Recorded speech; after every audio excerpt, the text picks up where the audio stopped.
Café de Sèvres.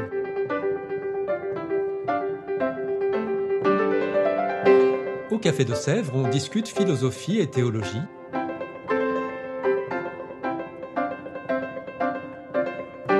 C'est là que chaque semaine, Isabelle, Parnell et Claire dialoguent avec un enseignant du Centre Sèvres, faculté jésuite de Paris. L'émission d'aujourd'hui est animée par Parnell Ledaga. Bonjour à tous, chers auditeurs du Café de Sèvres. Je suis ravi de vous retrouver pour ce nouveau podcast. Aujourd'hui avec nous, Guillaume Cos, qui est un prêtre jésuite, docteur en philosophie, mais aussi doyen du premier cycle ici au Centre Sèvres. Et il est avec nous aujourd'hui pour nous parler de Paul Ricoeur. Bonjour Guillaume. Bonjour Parnell. C'est gentil d'avoir accepté notre invitation. Paul Ricoeur qui est un philosophe assez célèbre, mais parfois pas très assez connu. Beaucoup de personnes ici au Centre Sèvres travaillent avec Paul Ricoeur comme maître de pensée. Alors nous aimerons savoir un peu plus sur lui. Pouvez-vous nous en dire un peu plus? Qui était Paul Ricoeur? Dans quel type de famille a-t-il grandi? Qu'est-ce qui le rend si particulier? Donc, Paul Ricoeur est né en 1913, Oui. juste avant la Première Guerre mondiale, et il est issu d'une famille protestante, et il est très marqué aussi par une expérience forte puisqu'il est orphelin très jeune. Il perd sa mère peu après sa naissance, et son D'accord. père mourra au début de la Première Guerre mondiale. Et ensuite, il va aussi perdre sa sœur, qui est son unique sœur, qui va être victime de la tuberculose. Donc une enfance marquée par la guerre, par le deuil. Malgré tout, il va faire des études brillantes en philosophie et on peut noter qu'il va arriver dès les années 30, 1934, précisément à Paris pour préparer son agrégation. Et là, il va découvrir Gabriel Marcel et commencer à entrer dans, on pourrait dire, l'école, le lieu de la réflexion philosophique en France, à Paris, avec ces mouvements à cette époque-là. Alors, après une autre expérience très forte qu'il vivra, très dure aussi, c'est la Seconde Guerre mondiale, puisqu'il sera prisonnier des Allemands pendant 5 ans. Dans un camp de concentration, je suppose. Dans un camp de prisonniers de guerre. D'accord.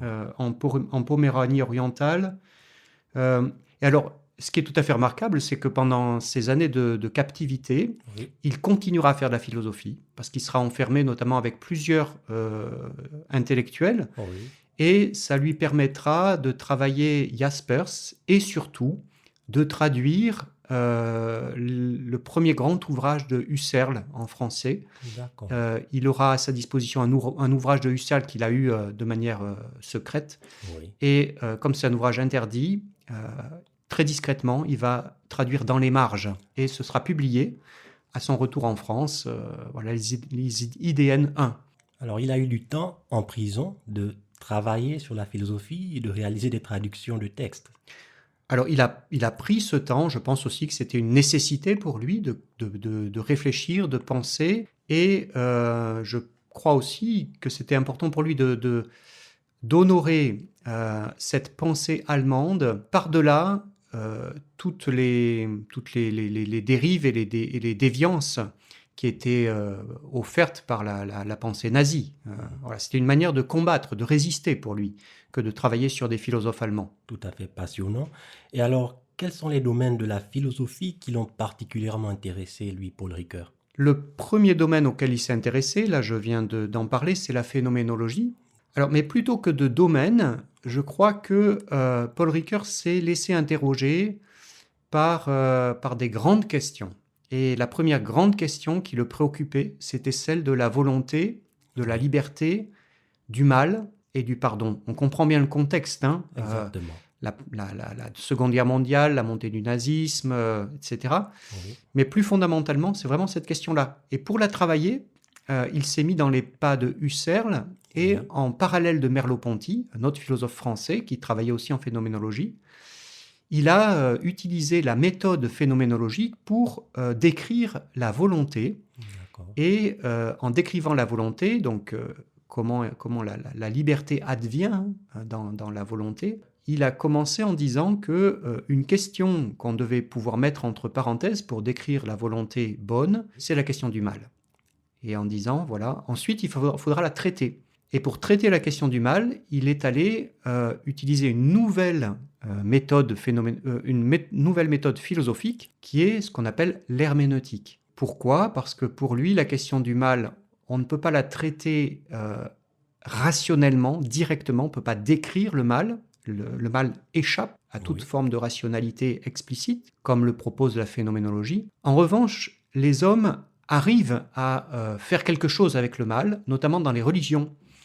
Et dans les religions, la manière dont les hommes sont invités à traverser le mal, c'est par l'aveu et le repentir. Et l'aveu et le repentir, c'est du langage. Et en philosophie, pour étudier le langage, il y a cette méthode qui est l'herméneutique. Donc, il s'est assez intéressé à la phénoménologie, à l'herméneutique, mais on entend aussi parler souvent de Paul Ricoeur et d'une approche vis-à-vis de la psychanalyse, notamment avec ce fameux livre dans lequel il critiqua Sigmund Freud, qui fut quand même un grand psychanalyste. Qu'est-ce que vous pouvez nous en dire là-dessus ?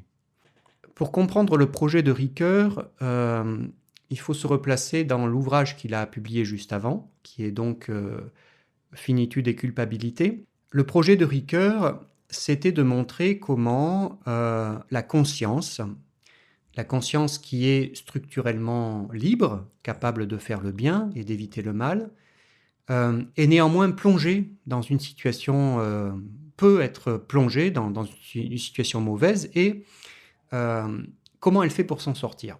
Et donc c'est là qu'il étudie les mythes et les religions, et qu'il travaille la manière dont les religions aident l'homme à sortir du mal et à redevenir libre. Mais il dit, ça c'est pour les croyants de ces différentes religions. Qu'en est-il d'un incroyant ? Eh bien, son intuition, c'était que la cure psychanalytique, notamment celle proposée par Freud, pouvait jouer ce rôle laïque, d'une certaine manière, de libérer la conscience par le travail psychanalytique. C'est pour ça qu'il a lu l'œuvre de Freud en entier, et en lisant l'œuvre de Freud, il en est arrivé peu à peu à la conclusion qu'il n'y avait pas véritablement d'issue de ce côté-là. C'est pour ça qu'il a abandonné. Par ailleurs, il a été amené à faire des interprétations de l'œuvre de Freud qui n'ont pas été acceptées, notamment par les disciples de Lacan, ni par Lacan lui-même.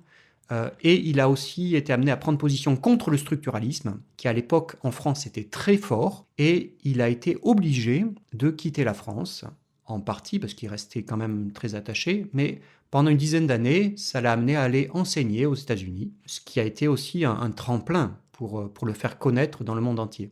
Mais son expérience ici en France, il a dû fuir la France, et c'était une persécution intellectuelle ou quoi ? Enfin, qu'est-ce qui l'a poussé à partir concrètement ? Juste parce qu'on n'était pas d'accord avec lui ? Alors, on pourrait dire qu'il y avait quelque chose comme ça d'une persécution intellectuelle. Il a été véritablement traité avec beaucoup de mépris par l'intelligentsia parisienne très éprise de Lacan, de Sartre, etc. Et vraiment, il ne voyait pas d'avenir en France. Donc c'est pour ça qu'il est parti aux États-Unis où il connaissait déjà du monde. Et là, il s'est passé quelque chose qui l'a lui-même étonné. Oui. C'est le succès qu'il a rencontré. Alors, c'était quelqu'un qui était déjà connu en France pour être un très, très bon pédagogue. D'accord. Quand il enseignait à la Sorbonne, il remplissait les amphis. C'était très impressionnant. Mais dans le climat intellectuel français, il n'arrivait plus à répondre. Et le passage aux États-Unis lui a donné aussi des éléments, en étudiant la philosophie analytique notamment, pour répondre de manière argumentée au structuralisme. Et peu à peu, il a déployé sa pensée. Il est arrivé à la formuler d'une manière qui puisse être aussi entendue en Europe. Et peu à peu, les étudiants en Europe et les philosophes aussi ont redécouvert la valeur de sa pensée. Et on peut dire qu'à partir des années 80 et surtout 90, Ricoeur a été considéré comme un grand auteur philosophique, y compris en France, plus seulement aux États-Unis ou en Amérique latine, mais aussi en France. Et du coup, il a pu revenir en France pour enseigner et écrire ses livres. Voilà, il est revenu en France. Il y a eu le grand événement de la publication en 90 de Soi-même comme un autre, qui est un peu son œuvre maîtresse dans laquelle il rassemble sa pensée autour de la question de l'identité, comment l'identité demeure à travers le temps, et pour donner naissance au fameux concept d'identité narrative. Oui. Je ne sais qui je suis qu'en racontant celui que je suis. Voilà, et puis ensuite, il va donner un autre ouvrage dans les années 2000 sur la mémoire, et enfin, en 2004, un ouvrage sur la reconnaissance. Voilà, un parcours de la reconnaissance, une méditation sur la reconnaissance en philosophie. D'accord, très passionnant.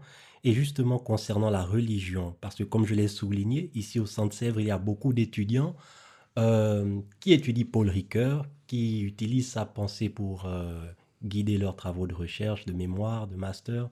Alors, Paul Ricoeur lui-même, était-il un croyant? Était-il athée, agnostique? Où peut-on le classer? Chrétien, athée? Alors déjà, il se trouve qu'il y a quelques mois est paru un ensemble de textes de Ricoeur rassemblés sous le titre « Philosophie et religion ». Oui. Ou la religion pour penser, plus exactement, la religion pour penser. Et c'est un ensemble de textes qui nous permettent de comprendre quel rôle a joué la religion dans la pensée philosophique de Paul Ricoeur. Alors, Paul Ricoeur a été toujours attentif à se définir comme philosophe. Et comme philosophe, a considéré la religion comme l'autre de la philosophie. Un autre qui lui était très proche, évidemment, puisqu'il ne s'est jamais caché d'être protestant. Néanmoins, c'est vraiment comme philosophe qu'il aborde la religion, et la religion, c'est un autre qui stimule la pensée philosophique, qui lui pose des questions. Il y a un fameux texte en 1960, qui est l'épilogue de la symbolique du mal, qui s'appelle « Le symbole donne à penser ». Le symbole, c'est véritablement la dimension religieuse du monde, qui offre une manière de vivre dans le monde et de rendre le monde vivable. Et cette manière-là se propose aux philosophes, et ça l'interroge sur ce qui fonde ce monde, sur la diversité de ces mondes que les différentes religions proposent. Voilà. Donc ça, c'est un rapport à la religion. Et dans sa pensée, il y a une thématique qui est très présente, qui vient de la religion et qu'il s'est approprié comme philosophe, c'est ce qu'il appelle la différence entre la finitude et la culpabilité. D'accord. Ça, c'est extrêmement important. La finitude, c'est ce qui marque l'homme et qui le limite, avec aussi ses dimensions négatives, comme la maladie, la mort, l'échec. Tout ça, c'est la finitude de l'homme, ce qui fait que la liberté humaine, c'est une liberté finie. Mais il faut distinguer ça de la culpabilité, c'est-à-dire ce qui va non plus limiter la conscience, mais l'affaiblir. La culpabilité affaiblit la conscience. Oui, quand l'homme fait le mal, ça affaiblit sa capacité à faire le bien. Et donc, ça pose la question de la régénération de cette conscience. Voilà. Donc, il a vraiment distingué ce qui est de l'ordre de la finitude, qui est le propre de l'homme, de ce qui est de l'ordre de la culpabilité, qui appelle des ressources particulières. Et là, dans les ressources particulières dont l'homme dispose, la religion est très, très importante pour Ricoeur, pour régénérer la liberté qui s'est affaiblie à cause du mal commis ou subi. Mais si on suit cette même ligne de pensée en disant que la culpabilité affaiblit la conscience en faisant le mal, alors si on fait le bien, on pourrait aussi en déduire par là que le bien affaiblit le mal. La culpabilité affaiblit notre conscience par le mal, alors le bien, est-ce que lui, il va aussi affaiblir le mal en renforçant par exemple notre conscience? Alors, ce que dit Ricoeur, c'est que ce qui va permettre à la conscience de retrouver sa force, c'est effectivement de s'appuyer sur le bien qui est en elle.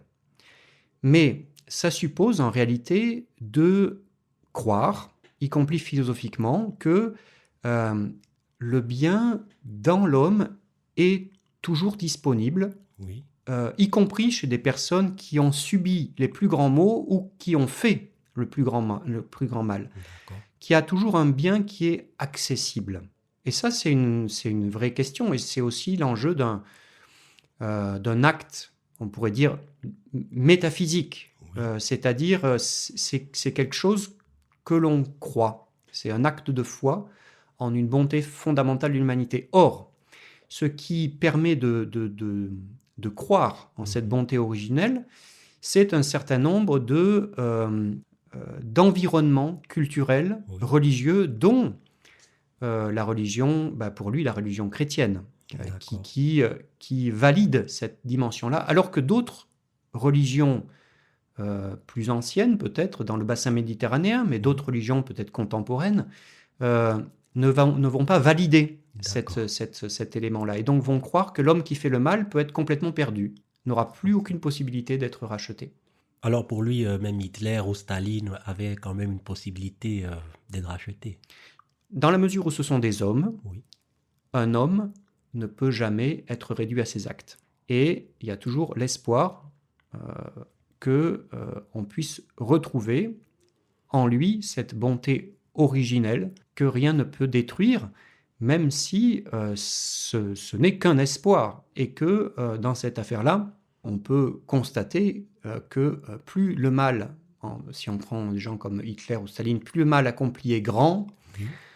plus le travail va être important, sachant que ce travail-là ne peut pas se faire sans la personne. Voilà. Alors, est-ce Absolument. que Hitler ou Staline, à un moment donné, a pu engager un travail de conscience? Je ne crois pas. Mais ça n'empêche pas le philosophe de croire que c'était possible. Alors, quelque chose d'assez intéressant que je note, vous nous avez fait comprendre que Ricoeur ne s'est pas caché du fait qu'il était protestant. C'est vrai qu'il s'est défini comme étant philosophe, mais il était quand même protestant. Alors, en tant que protestant, ici au Centre Sèvres, nous sommes un établissement catholique. Euh, Vous êtes un prêtre catholique et la plupart des étudiants ici qui étudient Paul Ricoeur sont aussi en général des religieux catholiques ou en voie de devenir des prêtres catholiques. Qu'est-ce qui fait en sorte qu'est-ce qu'il y a de si attirant, par exemple, dans la philosophie de Ricoeur, qui, c'est vrai, était protestant, mais philosophe, qu'est-ce qui va attirer autant de penseurs catholiques dans sa pensée à lui? Pourquoi ne se sont-ils pas intéressés? Pourquoi ne vous intéressez-vous pas, par exemple, à un autre auteur, philosophe, de pensée un peu plus catholique, mais à Ricoeur? Alors, s'intéresser à un philosophe comme Ricoeur n'empêche pas de s'intéresser à d'autres philosophes, bien Tout à évidemment. fait. Alors, ce qui est très intéressant chez Ricoeur, pour des croyants, Oui. au sens large du terme, c'est précisément qu'il a fait cet exercice comme croyant d'être véritablement philosophe. D'accord. C'est-à-dire de marquer cette frontière entre ce qui s'adresse à tout homme, Oui. quelle que soit sa croyance ou sa non-croyance, et ce qu'il va pouvoir tirer, retirer, recevoir de telle ou telle culture ou religion. Cette distinction-là permet à un catholique, quand même, de faire, par exemple, de faire le même type de travail, c'est-à-dire de distinguer ce qui relève d'un discours qui va s'adresser à tout homme de ce qu'il peut recevoir comme interrogation ou comme élément de la tradition catholique. Alors c'est vrai que Ricoeur lui-même a écrit un certain nombre de textes, alors en les distinguant bien de sa production proprement philosophique, mais il a aussi écrit des textes comme protestant, y compris des commentaires évangéliques, etc. Et là, c'est très intéressant de les lire et de voir les différences entre catholiques et protestants, même si on voit une évolution dans sa manière de concevoir les choses entre le début et la fin de son œuvre, sachant qu'en parallèle, il y avait aussi, et il était très au courant, tous les travaux du groupe des Dombes, par exemple, sur les différences et les rapprochements possibles entre catholiques et protestants. Sachant qu'au Centre Sèvres, on a quand même un certain nombre d'étudiants, et y compris d'enseignants, qui sont aussi protestants. Absolument. Et que cette manière de converser entre nous, de dialoguer entre nous, c'est aussi une attitude qui vient du fait que nous sommes ensemble à la recherche de Dieu, de la Tout à vérité, et que prétendre quelle que soit la grandeur de notre propre tradition, pouvoir en dire la totalité, ce serait bien, bien prétentieux. Absolument. Alors, pour finir, juste quelques petites questions. Une question que je vous pose à vous. Vous enseignez évidemment sans doute Paul Ricoeur, mais bon, vous le connaissez, vous l'avez étudié depuis des années. Mais pour quelqu'un qui ne le connaît pas nécessairement, qui aimerait se mettre à lire ses ouvrages aujourd'hui, ces ouvrages sont-ils difficiles à comprendre? Alors, Paul Ricoeur a la réputation d'être un auteur qui n'est pas facile à lire, d'abord parce que c'est un homme qui avait une culture philosophique et littéraire et religieuse extrêmement vaste. Mhm. Et donc, lire Ricoeur, c'est rentrer dans une grande conversation où il va convoquer des philosophes, la Bible, des auteurs de la littérature, comme Proust, comme Virginia Woolf, etc. Donc, ça suppose d'entrer dans un mouvement de pensée dans lequel, comme lecteur, on n'est pas, on ne connaît pas forcément les auteurs dont il parle. Donc, ça suppose d'accepter de lire sans forcément tout comprendre Mhm. et de lire dans la longueur. Voilà. Et peu à peu, on comprend qu'il y a un mouvement de pensée qui revient. Et peu à peu, on se familiarise avec ce mouvement de pensée et ça devient de plus en plus facile. Alors ensuite, il y a des textes qui sont plus faciles à lire, de Paul Ricoeur, notamment les articles qui sont rassemblés dans les différents ouvrages qui sont maintenant parus, Oui. la série de ses écrits et conférences, par exemple. Voilà. Donc ça, c'est facile à lire. Il y a des très beaux textes, je pense, le Socius et le prochain, par exemple, Mhm. ou alors l'image de Dieu et l'épopée humaine. Oui. Ce sont des très très beaux textes qui sont vraiment faciles à lire. D'accord. Et donc, quel est l'ouvrage que vous recommanderiez à quelqu'un qui aimerait se familiariser avec Paul Ricoeur? Que lui conseillerez-vous d'aller lire en premier? Ou ben, là, c'est difficile de répondre parce que Ricoeur n'a pas une œuvre systématique. D'accord. C'est pas linéaire. Non, Voilà. il a travaillé à partir de questions qui lui étaient posées. Donc, D'accord. je demanderai à la personne quelle est sa question. Si c'est sur Dieu, disons. Si c'est la question de Dieu, Oui. alors Ricoeur n'a pas, c'est pas une question explicite chez Ricoeur, mais il y a par exemple, je pense à la fin de l'homme faillible, la finale de l'homme faillible. Il y a une réflexion sur Dieu. Voilà. Alors, des questions qui sont plus centrales chez Ricoeur, la question du pardon, par exemple. Oui. Alors là, il y a un texte qui est l'épilogue de son ouvrage qui s'appelle La mémoire, l'histoire, l'oubli. D'accord. Voilà. Donc ça, il faut voir un petit peu thème par thème. D'accord. Et c'est vrai que ces ouvrages, maintenant qui sont parus de collections d'articles, sont publiés par thématique. Et donc, c'est beaucoup plus simple aujourd'hui Ah, d'aller, à partir d'un thème qu'on veut travailler, trouver l'article qui correspond. oui. Sur l'identité narrative, maintenant, il y a plusieurs articles qui traitent de cette question-là, qui peuvent être des manières de rentrer dans la question. Eh bien, merci. Alors, une dernière question pour terminer. Est-ce que vous donnez des cours ou des conférences ou des séminaires, par exemple le semestre prochain sur Ricoeur ou des thèmes qui se rapprochent de Ricoeur?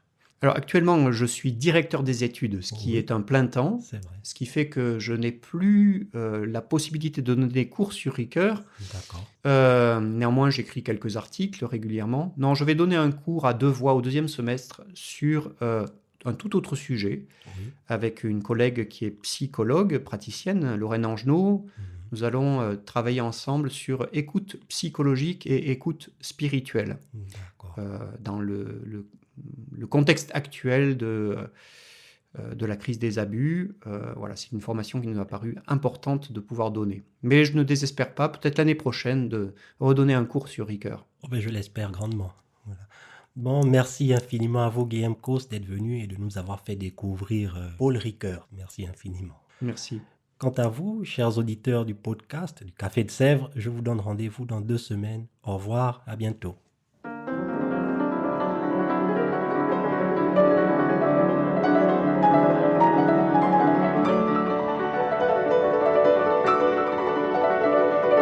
Vous écoutiez Café de Sèvres, le podcast du Centre Sèvres, Faculté jésuite de Paris, en partenariat avec RCF.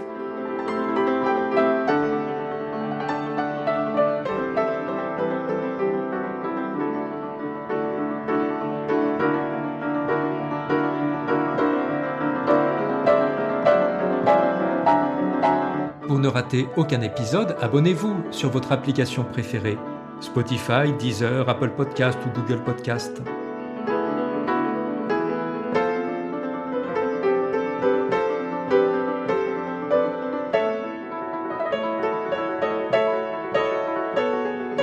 Et sur notre site internet www.centresèvres.com, découvrez l'ensemble de nos cours et conférences en philosophie et théologie. À bientôt!